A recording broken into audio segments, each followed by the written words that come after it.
Te saluda, ¿cómo estás? Buen día. ¿Qué tal? Fernando, equipo, buen día para ustedes.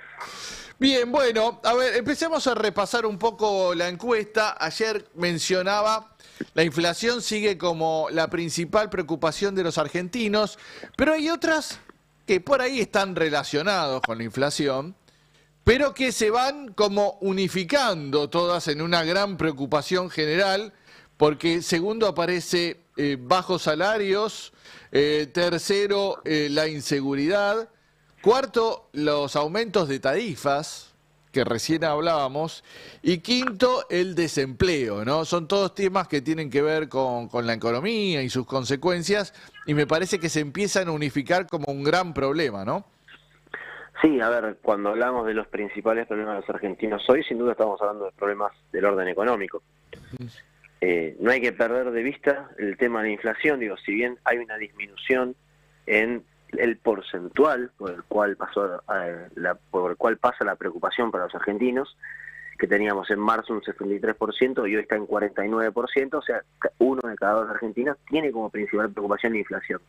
Ahora, lo que se suma y que viene creciendo con mucha fuerza es la preocupación por los bajos salarios o los bajos ingresos familiares.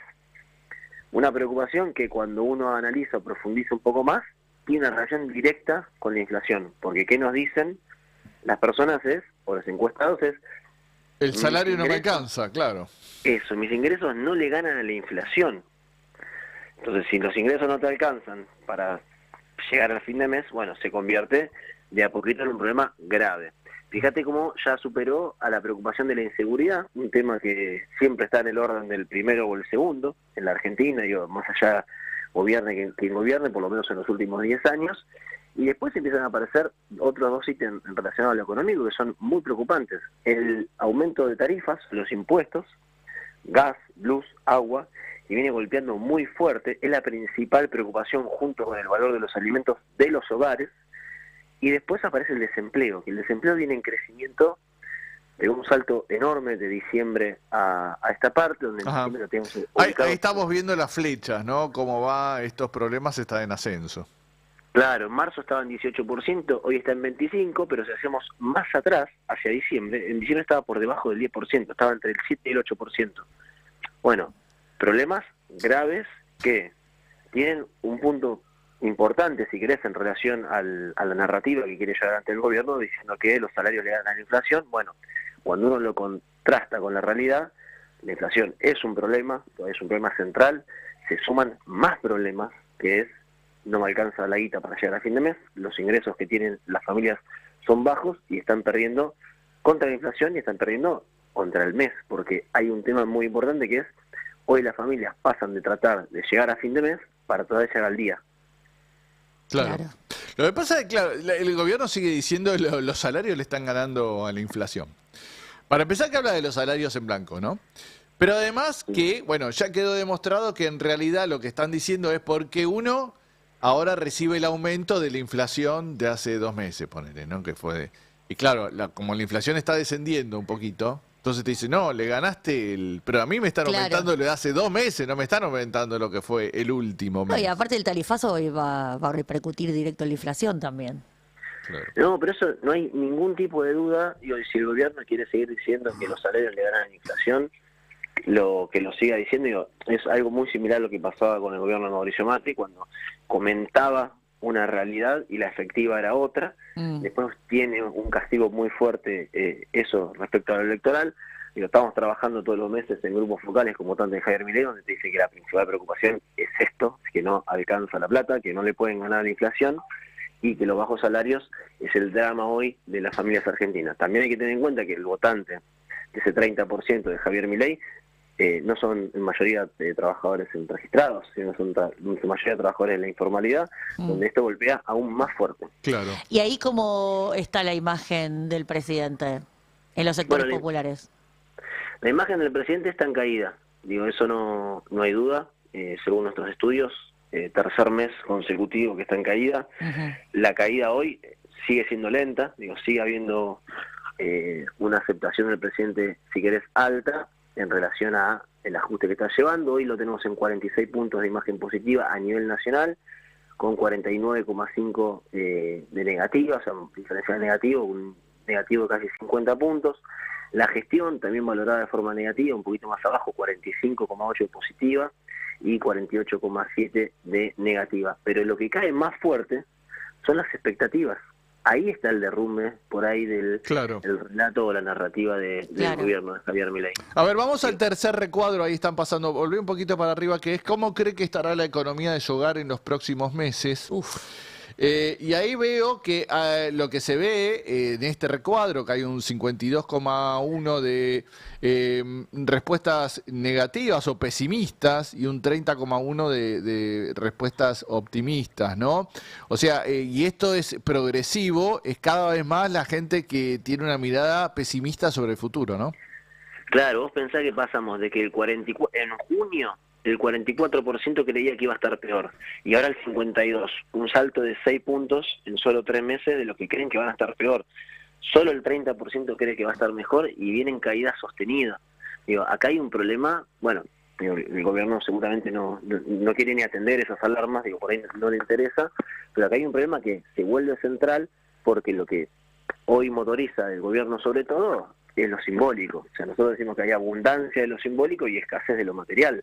Claro. Porque material efectivo sobre mejoras no hay. Y los votantes todavía lo aceptan, entienden eso. No es que te dicen, no, yo estoy mejor, la estoy pasando bárbaro. No. Te dicen, está todo anclado en la expectativa. No, a ver, va a mejorar, hay que hacer un esfuerzo, hay que seguir trabajando. Bueno, la frase que todos conocemos, yo trabajo igual, qué sé yo, etcétera. Bueno, el problema es que el desencanto que empieza a ver, y que por eso también nosotros entendemos que hay una caída en la imagen de Milei, porque donde empezó a caer, o donde se produjo un quiebre, es en su propia base electoral. Y ahí es donde se verá qué tan veloz y qué tan vertiginosa sea esa caída. Ahí veíamos, por ejemplo, el próximo recuadro tiene que ver quiénes son los principales responsables de los problemas económicos del país. Y aparece primero Alberto Fernández, ¿no? Y yo decía, bueno, todo este ruido de estos últimos días también tiene, me parece, una base en esto, ¿no? El gobierno le conviene que, bueno, siga apareciendo Alberto Fernández y que la gente lo visualice como el principal responsable de la actual situación, ¿no? Aún con temas que no tengan nada que ver. Sin dudas. A ver, 2 datos. El primero es la encuesta, la muestra, no llegó a agarrar el caso de Alberto con Fabiola. La muestra arrancó el 4 de agosto, o sea, cuando todavía no era público. El otro dato que es importante es que este número sistemático sobre la responsabilidad de Alberto Fernández, que está en los 60 puntos más o menos, viene desde enero-febrero. Entonces, ahí tomo lo que decís vos, Fernando. Digo, al gobierno le conviene que Alberto Fernández esté muy presente en la opinión pública, porque desde hace 8 meses, de forma sistemática, lo consideran el principal responsable sobre lo que está pasando. ¿Qué es lo que cambia? ¿Qué es lo que empezó a cambiar? ¿Qué cambio vimos? ¿Quiénes son los otros que asumen las responsabilidades? Fíjate, Javier Milei creció 39,6%, ya está en el orden del 40%, estaba hace pocos meses en 25%, 20%, Ajá. Empezó a crecer su responsabilidad. Me parece que esa es la nueva etapa que se empezó a configurar, donde el gobierno también tiene que hacerse cargo, debe hacerse cargo de la situación económica. Y bueno, justo aparecen prácticas relacionadas a los servicios de inteligencia, por ahí conocidas en la época del macrismo, donde en su peor momento aparece un escándalo mediático comunicacional político que tapa ciertas cosas. Pero no olvidemos también que aparece como responsable Mauricio Macri, 37,6%. Digo, todavía el arrastre de la crisis política que generaron el gobierno de Mauricio Macri con Alberto Fernández está muy presente en la sociedad, y eso le da a Javier Milei chances para seguir teniendo, si querés, una imagen aceptable respecto a la opinión pública. Y cuarto aparecen los sindicatos. Eso me parece increíble, ¿no? Antes que las empresas. Y bueno. Que las multinacionales, qué sé yo, aparece los sindicatos como Sí, y además está ahí estable también ese dato, que es para tener en cuenta, también cómo la estrategia de llevar adelante el gobierno respecto a la comunicación y a quién le echan la culpa de las cuestiones, por ahí, si querés, centrales en relación a los derechos adquiridos de los trabajadores, que es por lo que está haciendo este gobierno. Bueno, tiene ahí un anclaje fuerte en un sector de la sociedad que entiende a los sindicatos como los principales responsables. Después discutiremos en otros ámbitos responsabilidades o no, o la situación del sindicato, pero lo que hay que entender con esta filmina es, o con esta diapositiva, que muchas veces lo que el gobierno instala como relatos comunicacionales son efectivos en la sociedad, y hay que pensar, o el peronismo tendría que pensar, cómo responderle a eso. Veíamos después, bueno, en lo que es evaluación de gestión de Javier Milei, las distintas capacidades que tiene el presidente. Ayer, bueno, veíamos que en lo más abajo de esa tabla aparecen la capacidad para gobernar, la capacidad de diálogo, la estabilidad emocional y por último la empatía con los sectores más vulnerables, ¿no? Claro. Que claramente, ahí está, ahí lo vemos. Claramente no está entre los fuertes del presidente, ¿no? No, y también los atributos del presidente vienen en caída fuerte. Hoy solo le queda la actitud para mejorar la situación del país en el orden del 50%. Fíjate que hablamos de algo muy simbólico, actitud para mejorar el país, digo, una cuestión de que en algún momento se genere un quiebre y eso termine rompiéndose. Si querés vamos al fondo de la tabla, que por ahí es lo más, para mí, lo que más le hace daño al gobierno de Milei, que es esto, la empatía con los sectores más vulnerables. Pero empatía, ¿en qué sentido hablamos? Empatía en que muchas veces lo que nos dicen estos sectores es que el presidente no se impone en su lugar. Claro. Estamos hablando de sectores que también lo votaron a él. La otra vez en un grupo focal, un votante de Milei nos dice una frase que para mí tiene una potencia muy fuerte, que es: el ajuste es perder la libertad. Ajá. Y no lo dijo Axel Kicillof, Cristina Kirchner, lo dijo un votante de Javier Milei.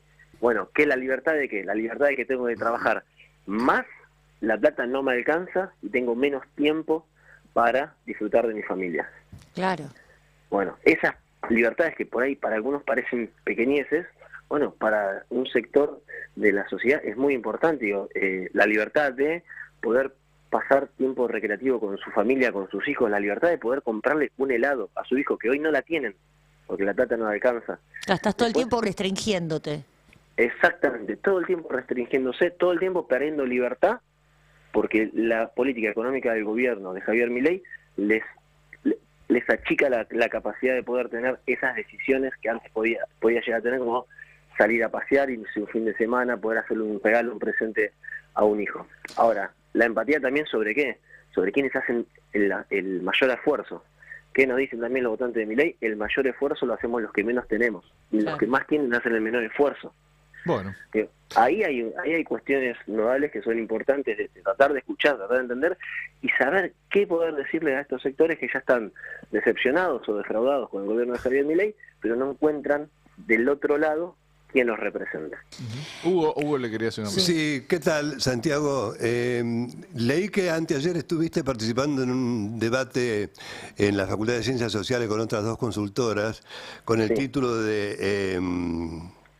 El rol de la oposición. El rol de la oposición en el gobierno de Milei. Quería preguntarte si se puede rescatar algo interesante de ahí que salió como nuevo. Sí, sobre todo lo que dije yo, no, pero... a ver, me parece, digo, cuando discutimos el rol de la oposición, me parece por ahí lo más interesante es pensar quién representa a la oposición hoy en la Argentina. Ujú. Digo que para mí eso está claro, no solo como analista, sino también por los datos, que la oposición hoy es el peronismo. Si querés, el peronismo / kirchnerismo. Ujú. Hay sectores que quieren llamarse oposición, que son por ahí más bien oficialismos críticos, porque vos podés tener alguna crítica sobre algún proyecto, lo que fuera, pero si después vos vas y votás y acompañás al gobierno en todas las acciones que lleva adelante, bueno, eso tiene un costo caro en la sociedad. Digo, hoy las peores imágenes de los dirigentes políticos son por ahí, aparte de la de Mauricio Macri, que es una de las peores de hace tiempo, son los dirigentes que hoy no son nítidos en su mensaje, no son nítidos en su accionar político. Martín Lustó, gobernadores como Yarlora, Puyaro, Miguel Ángel Pichetto, bueno, eso están pagando un costo importante para acompañar a este gobierno. Entonces, bueno, ¿sí? Sí, claro. Martín Lustó es el dirigente con peor imagen del país. Mirá vos. Mirá, ahí lo vemos en la tabla. Sí, está último, debajo de Martín Yarlora, justamente. Está y muy Puyaro. abajo de Luis Caputo. Y Qué llamativo.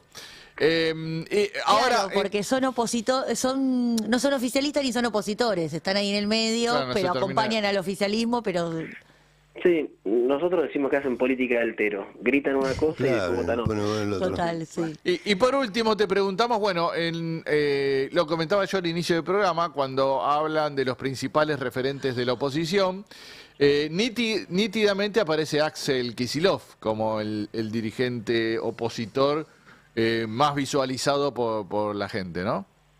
Sí, sí, no hay duda. Axel Kicillof representa, o sea, el 35% cree que debería ser, de los encuestados cree que debería ser el principal referente de la oposición. Digo, hay unos números interesantes, pensando sobre todo, bueno, en la elección que se va a venir, que es una elección de fragmentación. No hay dudas que Axel Kicillof y la referencia de Kicillof al peronismo o a la vertiente del kirchnerismo es lo más fuerte que tiene hoy la oposición. Cuando hablamos de imágenes, también Axel es quien mejor mide, Cristina también, por debajo. Aparece, si querés, Leandro Santoro, pero un poquito más, con menos conocimiento. Pero fíjate la distancia entre Axel y el resto de los dirigentes. Ahora, ¿son menos importantes el resto de los dirigentes que Kicillof o los que mejor miden? No, claro que no. Tenés a Quintela, tenés, bueno, Máximo Kirchner, Juan Graboy, Sergio Massa. Digo, hay una representación, digo, si uno hace esa sumatoria de la oposición, digo, si bien al 37% cree que ninguno tiene que ser el referente de la oposición, porque eso lo podemos considerar oficialistas, tenés un 63%, 62% de los encuestados que se entienden opositores al gobierno. Y en esa oposición, los que surgen con más fuerza son las vertientes con más claridad, en este caso Axel Kicillof. Ujú. Muy bien, Claro. Santiago Giorgetta, director de la consultora Proyección, te agradecemos mucho estos minutos aquí en el Destape y este trabajo que presentaste. No, por favor, un placer. Te mandamos gran un abrazo saludo, para hasta ustedes. luego. Chao. Estás